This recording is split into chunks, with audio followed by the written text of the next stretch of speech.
change un masque avec toi. On vit sa vie en vis-à-vis. Et on s'avise en vitesse de se faire un alibi.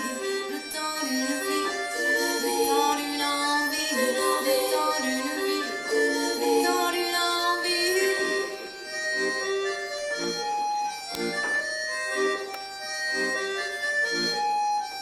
On vit sa vie, tout le monde est fait son lit.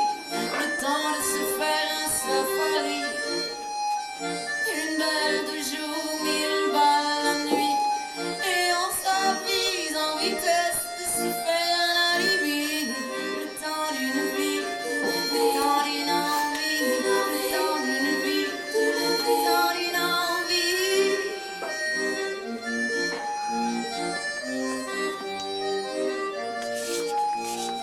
Tu vis, tu meurs tout à l'heure. Et tu manges pendant tout ce temps-là.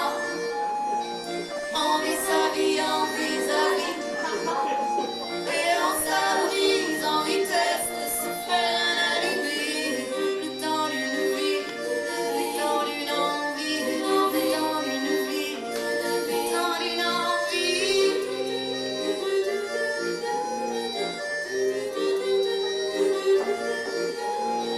Ça dit que ça aime, puis ça dit que ça aime pas. Ça a toujours trop chaud, trop froid. Ça sait pas qui, ça sait pas quoi. Et ça s'avise en vitesse de se faire un alibi. Le temps d'une vie, le temps d'une envie, le temps d'une vie, le temps d'une envie.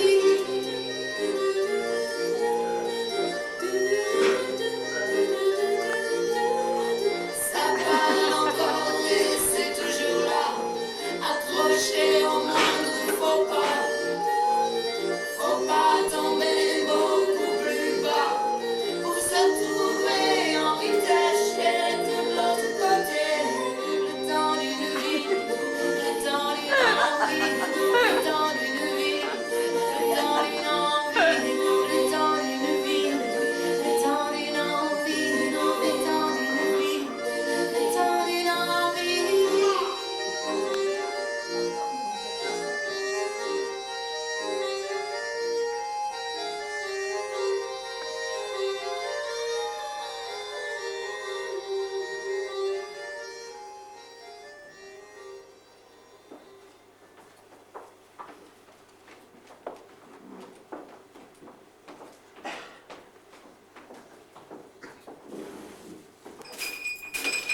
J'arrive!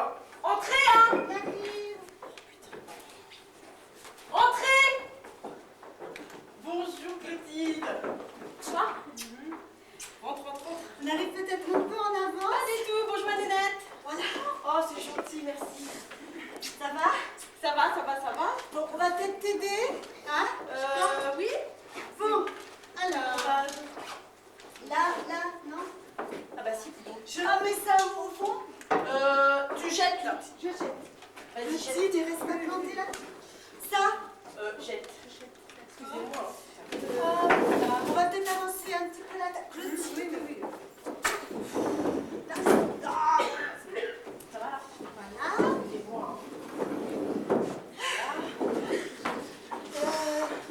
Ça, Tu jettes. Voilà. Tu jettes. Eva. Bon, moi je ne pourrai pas rester très tard. J'ai un rendez-vous important demain, un marché que je ne peux pas rater. Sacré Clotilde. Non, tu te détends un peu, hein. Ça. tes enfants viennent pas nous dire bonsoir? Ah non, je les ai fourgués à la voisine, comme ça, sans pénal. Et comment va ta petite famille, Nénette? Ah, très bien, merci. Marc est resté avec Lucie. Vous savez, j'ai eu du mal à partir parce que les voir comme ça, tranquillement, tous les deux. D'ailleurs, je ne rentrerai pas trop tard. Marc a un rendez-vous important demain. Qu'est-ce que c'est que cette horreur? Si Marc voyait ça, t'as trouvé ça sur un vide-grenier, je crois. Ah non, non. En effet, c'est particulier. C'est ton fils alors? Bon, les filles, comment c'est une de mes dernières créations. Ça s'appelle Quintessence du non-dit. C'est sympa, hein? J'aurais dû deviner, c'est tellement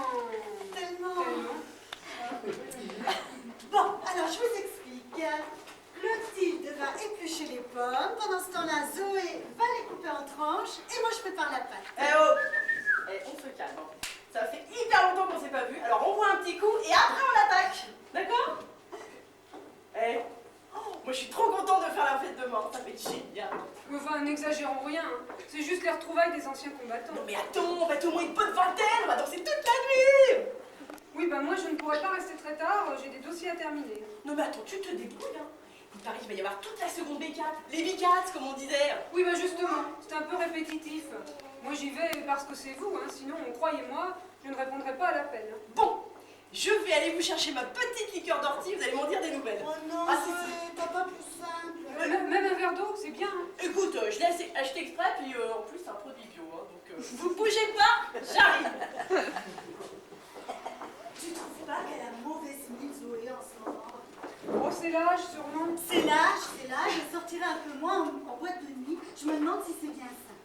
Mais elle vit sa vie, c'est très bien. Ben sa vie, c'est quand même ses enfants et son mari. Ça ne te choque pas, toi, qu'elle les laisse? Mais ce que je sais, moi. Mais c'est pas parce que tu n'as pas d'enfants que tu ne peux pas avoir d'opinion. Oui, bah si elle est heureuse comme ça, c'est très bien. Enfin, moi, je me vois mal laisser mes enfants. Ah, Claudine, j'étais justement en train de dire à Zoé que tu avais une mine resplendissante. C'est vrai. Moi je trouve que j'ai une sale tronche en ce moment. Bon, si tu le dis, je te crois. Bon, alors je ne retrouvais plus ma liqueur d'ortie. Ça, c'est encore les bombes qu'on fait des expériences avec. Allez. Allez. Ça va fêter ça. Ouais. Allez. Allez, les filles, on trinque. À la fête. Voilà, fiesta. C'est parti. Un autre. Dis donc, ça me fait penser à mon hamster, il s'est électrocuté l'autre jour, ce con. Toto est mort, mon Dieu. Oui, bah c'est juste un animal. Toto est mort, c'est vrai. Non, un petit peu. Non, complètement. Non, écoute, Annette, on en aura un autre. Hein? Mais en fait, Toto est mort. Enfin, écoute, que les enfants pleurent, je comprends, mais enfin, te mets pas dans un état pareil. Nanette, c'est ridicule. Bah, moi je voulais le faire empailler, mais les enfants n'ont pas voulu. Tu t'allais quand même pas faire empailler Toto. Bah quoi, je voulais qu'ils aient un souvenir. Bon, enfin bref, c'était pas une bonne idée. Alors j'ai décidé d'avoir une oie. Une oie, c'est super et c'est pas farouche. N'importe quoi. Bon, moi, je vais voir si tu as une boisson digne de ce nom, parce que ça, vraiment... Tu trouves pas qu'elle est nerveuse, Clotilde, en ce moment? Oui, enfin, je veux dire, irascible, agressive. Mais attends, tu vois pas tous les marchés qu'il est en train de négocier là? Mais il n'y a pas que le travail dans la vie. Regarde, moi, je travaille pas et je suis heureuse. Tu vas voir, ma petite liqueur, ça va la détendre. Moi je crois plutôt, tu vois, qu'elle est amoureuse. Et bien justement, ça ne devrait pas la rendre comme ça. J'ai lu dans une revue qu'une trop grande agressivité cachait un mal-être profond. Ouais, mais ça va lui passer, ça. On pourrait peut-être l'aider. Non mais attends, tu nous vois, nous, aider Clotilde. Tiens, c'est comme vouloir mettre un nez rouge à un rhinocéros, hein, c'est pareil, hein. Non, mais non. T'imagines? Ah bah dites donc, dès que j'ai le dos tourné, on rigole bien, ce que je vois. Et je peux savoir ce dont il s'agit. Mais c'est rien, c'est l'histoire d'un mec qui veut mettre un nez rouge à un rhinocéros. Voilà. Très drôle, en effet. Oh là là, madame s'est rangée, hein. Pourtant t'aimais bien te marrer, t'aimais bien t'amuser au bahut, hein. C'était la folle balade d'internat. C'est toujours. Oui, ben, tu n'étais pas mal non plus dans le genre, non? Tu faisais même une collection, non? T'avais un carnet, je me souviens. Arrêtez, j'ai honte. Tu l'as toujours? Il doit être dans mon bazar. J'ai une idée. Si tu l'emmenais à la fête. Non mais ça va pas, non. T'as d'autres idées comme ça? Bah, ce serait rigolo. Non. Allez. Non. N'empêche. Je vais arrêter mes notes, hein, mon mec. Bon, il faut bien que je laisse se passe en même temps. Allez, emmène-le. Non. Il y avait quelque chose sur Benoît? Tu rigoles. Au fait, je vous ai pas dit. J'ai croisé Benoît l'autre jour au supermarché. C'était il y a un mois. Non, 1 mois et demi. Attendez, c'était juste avant l'anniversaire de Marc, donc c'était il y a un mois. Il était au rayon surgelé. Non, au rayon légumes. Mais on s'en moque. Non, il était au rayon produits frais. Il cherchait du beurre. Qu'est-ce qu'il t'a dit? Non, ça y est, ça me revient. Il cherchait le même fromage que moi. Tu devais être contente, hein. Ah bah surtout qu'il cherchait le même fromage. C'est très romantique, oui. Le romantisme, on trouve où? Oui, mais il cherchait le même fromage, c'est ça. C'est vraiment une coïncidence extraordinaire.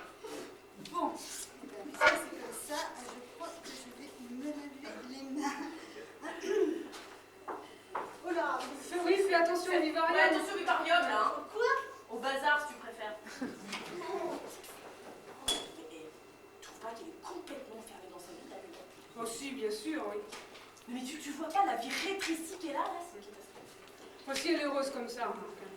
Par contre, je trouve ridicule son adoration pour Marc. Enfin, moi, je suis bien contente de faire la fête de moi. Ce qui m'agace le plus, c'est qu'elle veut toujours se mêler de nos affaires. Ah, mais ça, ma pauvre, elle est toujours comme ça. Hein. Déjà, au bahut, elle était toujours à se mêler de tout. Mais tu te souviens cette histoire avec Alice? C'était son idée au départ. Ouais, c'est vrai, t'as raison. Bon, on va pas mettre ça sur le tapis, hein. C'est pas le moment. Mais quand même, toujours se mêler de nos affaires, tu trouves pas ça pénible? Bah, c'est comme ça. Ah, je me sens mieux avec les mains propres. Oh là là, tous ces cheveux blancs. Tu ne l'éteins pas? Si, mais rien que de les avoir là, ça m'angoisse. Au fait, j'ai écrit dans une revue. Allons bon, il manquait plus que ça. J'ai parlé de vous. Ouais, j'ai peur. J'ai dit que j'avais une amie pour qui je me faisais beaucoup de soucis parce qu'elle sortait souvent et qu'elle laissait ses enfants seuls. Et que j'avais une autre amie qui ne pensait qu'à son travail et qui était souvent agressive. Ils m'ont répondu. Bon, ça suffit maintenant. Attends. Je sens qu'on va bien se marrer. Alors, ils m'ont dit que le mieux, c'était de profiter d'une soirée de détente pour en parler parce qu'il ne fallait pas que je garde ça pour moi. Qu'il fallait conseiller à Zoé de sortir un peu moins souvent. Comme ça, je me ferais moins de soucis. Ah ouais, en fait, c'est pour toi que tu fais ça. Ah, et puis demain soir, je sors. Et pour Clotilde, ils m'ont décidé de l'emmener dans Dans un resto. Un café. Non, dans un sauna pour justement profiter du lieu de détente. Ouais, bah, t'es tout le temps en train de te mêler de tout, moi. Oui d'ailleurs, ce serait bien si tu renonçais à te mêler de la vie des autres. Hein. Occupe-toi de ta vie plutôt. Et j'ai vu une émission à ce propos, tu vois. Ah bah ça nous changera des revues. Et bah bref, ils parlaient du sujet. Enfin bon, bref, pour conclure, ils ont raconté une histoire. Oh, raconte, j'adore les histoires. Je vous raconte? Bon, allez, je vous raconte. C'est l'histoire d'un mec. Il a un rendez-vous hyper important pour un boulot. Donc il y va en train. Bon, il prend son train au moment où l'agent contrôle son billet. Mais il se rend compte que la ville où il a rendez-vous, bah le train s'y arrête pas. L'horreur. Il dit à l'agent, écoutez monsieur l'agent, c'est pas possible. Écoutez mon Dieu, démerdez-vous, hein, moi je fais rien, voilà, c'est tout, c'est comme ça. Notre homme a une idée. Il supplie l'agent de tirer sur la sonnette d'alarme au moment où le train arrive près de la ville où il a rendez-vous. Vous me suivez toujours? Bref. Finalement, l'agent au début, gna gna gna, non mais ça va pas, puis finalement, oui. Alors, notre train est en route, tatoum, tatoum, tatoum. Le train s'approche de la ville, l'agent tire sur la sonnette d'alarme. Notre homme s'apprête à sauter du train, donc évidemment, il est là, il saute, il court sur le train, sur le quai, je veux dire. Il saute, et là, d'un seul coup, une main l'attrape, et qu'est-ce qu'on entend?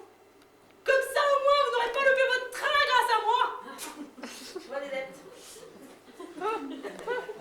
Bah, j'ai bien compris. Enfin, cet homme il voulait descendre du train, et il y a quelqu'un qui l'aide en croyant qu'il voulait monter. Ça fait l'effet inverse. Tu ferais bien d'en prendre de la graine d'ailleurs.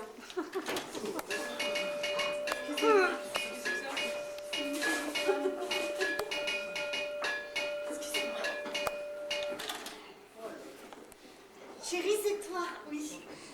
Ah, tu trouves pas les cotons-tiges? Bon, alors tu vas dans la salle de bain. C'est le 3e tiroir. Non, c'est pas la boîte bleue. La boîte bleue, c'est pour le coton. Voilà, c'est la boîte rose. Bon, tu feras attention, hein, parce que Lucie a les oreilles très fragiles. Il était bon, mon petit repas, mon petit vol au vent, pas trop cuit, pas trop salé.